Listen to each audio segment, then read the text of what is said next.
Hi team, good morning. This is Mayank Dwivedi.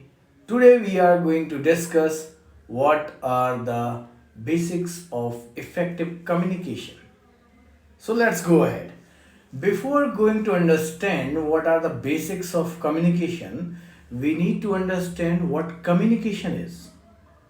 So, to understand what communication is, in a very layman language, you can understood by a concept when a two person is talking to each other, that is considered as a communication. So basically, it's an exchange of information between the two persons, either in verbal or non-verbal forms. So this is how communication is defined. Now to make it more effective, what are the ingredients we need to put so that it will be more effective. A person or the audience who is listening to you will be more interactive, will be more open to listen you. So what are those ingredients? Let's go one by one. So we start from pitch. What is pitch? So, if we start our communication or we start interacting with any of the person, what should be your pitch when you are speaking? For an example, let's say if you are talking to a person when you are angry, so you just say, "Shut up, don't say any words to me." It may be a high pitch. When you are interacting to a person or an audience in a seminar, you can also say this word, "Excuse me, ma'am or sir, please do not do this." So here your pitch is medium to low. So with these examples, we can understand what should be your pitch. So pitch should be moderate, or you can say medium level when you are interacting with the persons.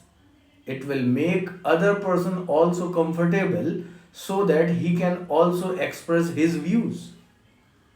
Now, when your pitch is okay, what comes next? Patience, politeness. So, politeness is the next point. So, when you are talking to the person or the group of persons, you need to understand what is your politeness level in your speaking language. If you are not polite, there are chances the person who is listening to you may not listen you properly. So, the politeness is one of the most important ingredient which you need to have when you are communicating with any other people. Now, there's one more important point which I need to mention here, that again starts from P. There are so many concepts in the market which says several P's, M's and C's of effective communication, but it's okay. All are good, all are right. What I have selected here as a main relevant ingredients as a basic, so that you can also inbuild these ingredients to make your communication effective. So as I said, pitch, then politeness, then the third, which is again very important, that is purpose. Why are you communicating to somebody, or why somebody is communicating to you? So the purpose will be very clear.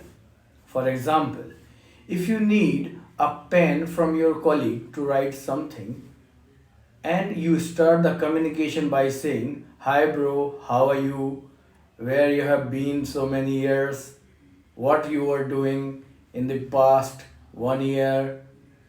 I think the communication will go a little lengthier and you will not come to the end what you required. So the purpose should be very clear. When you have a purpose, "Hey buddy, I need a pen to write a letter," just ask him. So what is the purpose that should be in the communication part? Once you have the purpose, what next?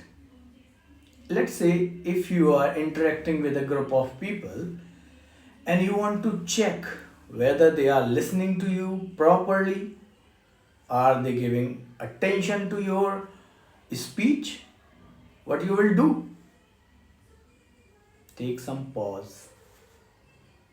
That pause will give you understanding the level which the audience are engaged with you. Once you know that, then what? Pace.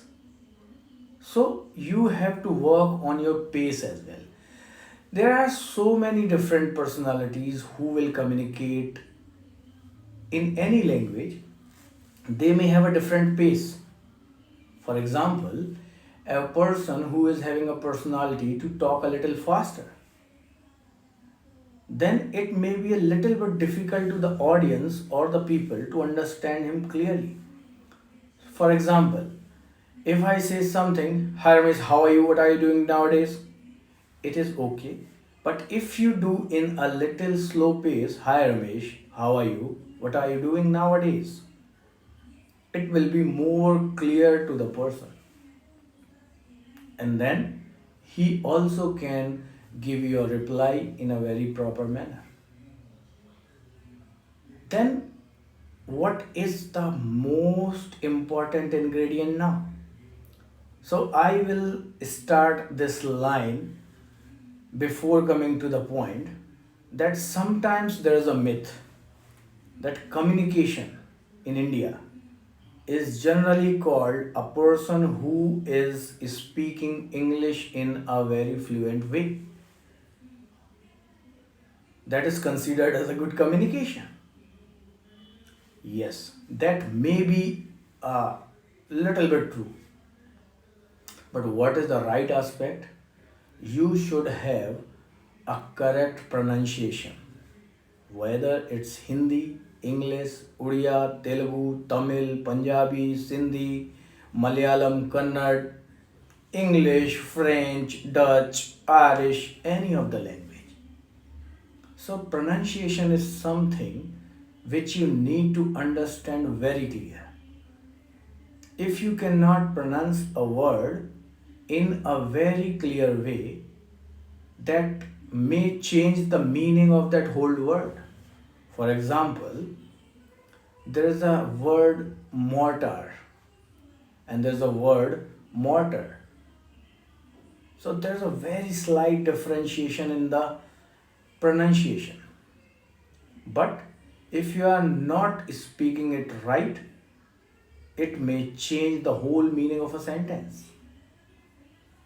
So, to make a good sentence, the pronunciation of words should be clear. And now we come to a main point again. What is that? The content. Whatever delivery you are making in terms of speech, that should have a clear content. Whatever you are trying to say, that should be in a way that a person can understand easily. It should not be so much complicated, it's not be so much simple also. It should be somehow a little mix of general language or a general way so that you can interact with the person in a way that he can understand you fully. So these things makes your whole communication effective. So I will repeat the point one again. Pitch, pause, politeness, purpose, pace, and pronunciation with right content. Thank you, guys.